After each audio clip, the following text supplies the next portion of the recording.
Kesultanan Perlak. Kesultanan Perlak.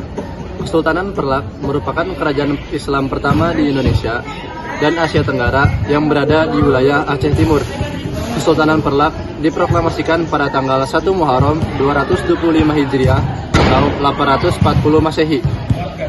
Di antara lain, tokoh-tokoh Kesultanan Perlak adalah Raja Abdul Aziz Shah, Sultan Alauddin Said Maulana Ibrahim Shah, Sultan Alauddin Said Maulana Abbas Shah, Sultan Alauddin Said Maulana Ali Mughayat Shah, dan Sultan Mahdum Alauddin Malik Abdul Aziz Shah Johan.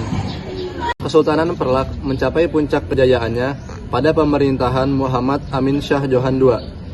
Pada masa ini juga, Kesultanan Perlak menikahkan dua putrinya dengan pangeran dari Kerajaan Samudra Pasai, yakni Putri Ganggang Sari dan Putri Ratna Kumala.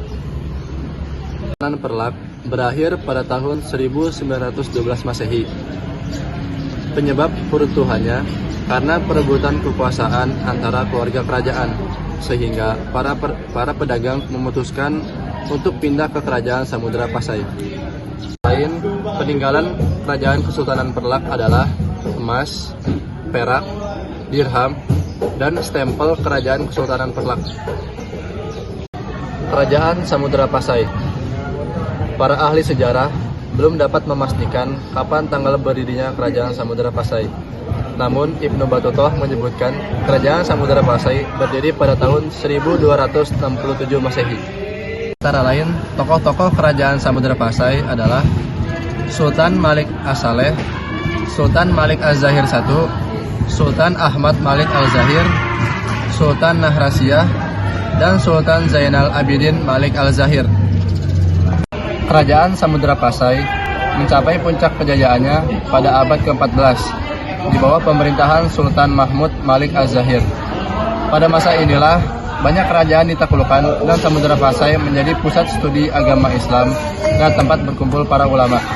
Kerajaan Samudra Pasai runtuh pada tahun 1524 Masehi karena serangan Majapahit dan ketidakstabilan politik di dalam istana karena perebutan kekuasaan. Dan akhirnya Kerajaan Aceh Darussalam menaklukkan wilayah Kerajaan Samudra Pasai. Di antara lain, peninggalan Kerajaan Samudra Pasai, lonceng Cakradonya, mata uang dirham, stempel sultan, dan naskah hikayat raja-raja Pasai. Aceh Darussalam adalah sebuah kerajaan yang didirikan dari penyatuan kerajaan-kerajaan kecil oleh Sultan Ali Mughayat Shah pada abad ke-16 setelah kejatuhan Kesultanan Malaka. Tokoh-tokohnya yang pertama ada Alauddin Al-Qokhar, yang kedua ada Sultan Iskandar Muda, yang ketiga Iskandar Thani, dan yang keempat Safiatun Tajullah. Masa kejayaan Kesultanan Aceh berada pada masa Sultan Iskandar Muda yang ditandai dengan kekuatan politik, militer, serta ekonomi, dan peranannya sebagai pusat ilmu dan penyebaran Islam di Asia Tenggara. Kemunduran Aceh terjadi setelah wafatnya Sultan Iskandar Muda yang ditandai dengan banyaknya konflik-konflik internal, melemahnya ekonomi, serta desentralisasi kekuasaan. Semua ini membuat Aceh menjadi kehilangan kekuatan sebagai kerajaan besar. Akhirnya Aceh resmi jatuh ke tangan Belanda pada saat Sultan Muhammad Daud Shah menandatangani surat penyerahan diri pada tahun 1904. Kerajaan Demak berdiri pada akhir abad ke-15 yang didirikan oleh Raden Patah dengan dukungan Sunan Ampel dan Sunan Kalijaga. ketiga. Tokoh-tokohnya ada 3. Yang pertama Raden Patah, yang kedua Pati Unus, dan yang ketiga Sultan Trenggono. Masa kejayaannya dimulai pada saat kepemimpinan Sultan Trenggono, yaitu cirinya meluasnya wilayah kekuasaan hingga Belang-Belangan. Yang kedua, Demak menjadi pusat perdagangan internasional. Yang ketiga, menyebarnya Masa kemundurannya terjadi pada akhir abad ke-16 setelah Sultan Trenggono wafat. Terjadi perebutan kekuasaan antara Jaka Tingkir dan Arya Panangsang, serta ketidakstabilan politik. Lalu Jaka Tingkir menang dan mendirikan kerajaan Pajajaran.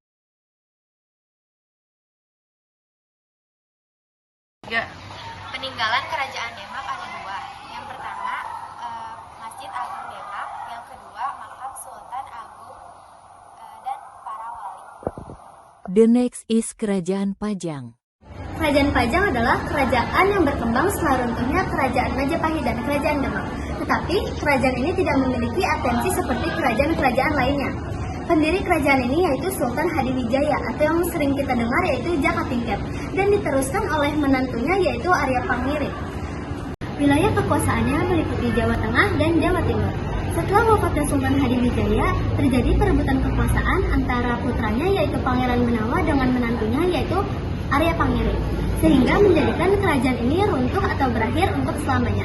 Salah satu peninggalan kerajaan ini yaitu Masjid Loya.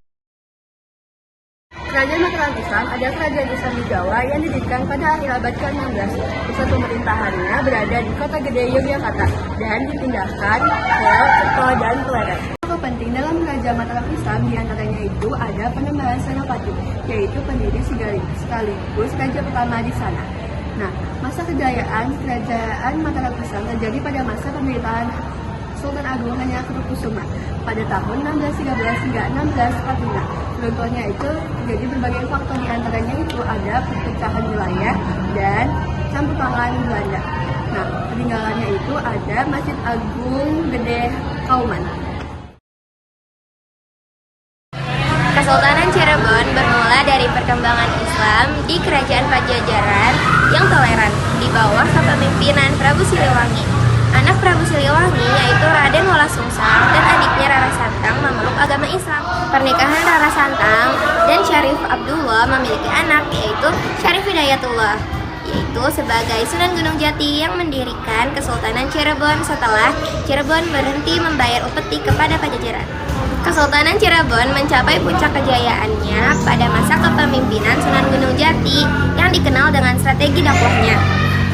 Strategi dakwahnya yaitu menggabungkan tradisi lokal dengan ajaran Islam. Kekuasaannya meliputi bagian Cirebon dan sekitarnya.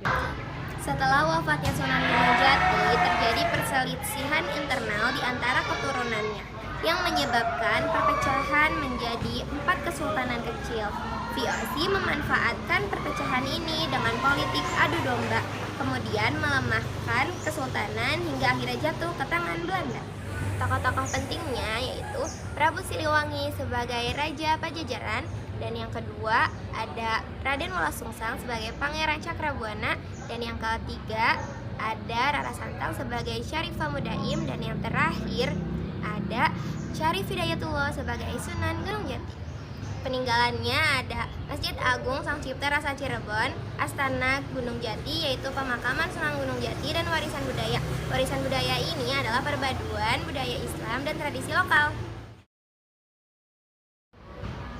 Kesultanan Banten. Kesultanan Banten berawal dari penaklukan Pelabuhan Banten oleh gabungan pasukan Cirebon dan Demak pada tahun 1524 atau 1525 Masehi. Sebagai bagian dari strategi Sunan Gunung Jati untuk melemahkan kerajaan Sunda Pajajaran. Awalnya di bawah kerajaan Demak, kemudian berkembang menjadi kerajaan yang independen. Kesultanan Banten mencapai puncak kejayaannya di bawah pemerintahan Sultan Ageng Tirtayasa yang ditandai dengan ekonomi yang pesat. Kemudian menguasai wilayah Selat Sunda dan Lampung. Kesultanan Banten dihapuskan oleh kolonial Inggris pada tahun 1813 Masehi.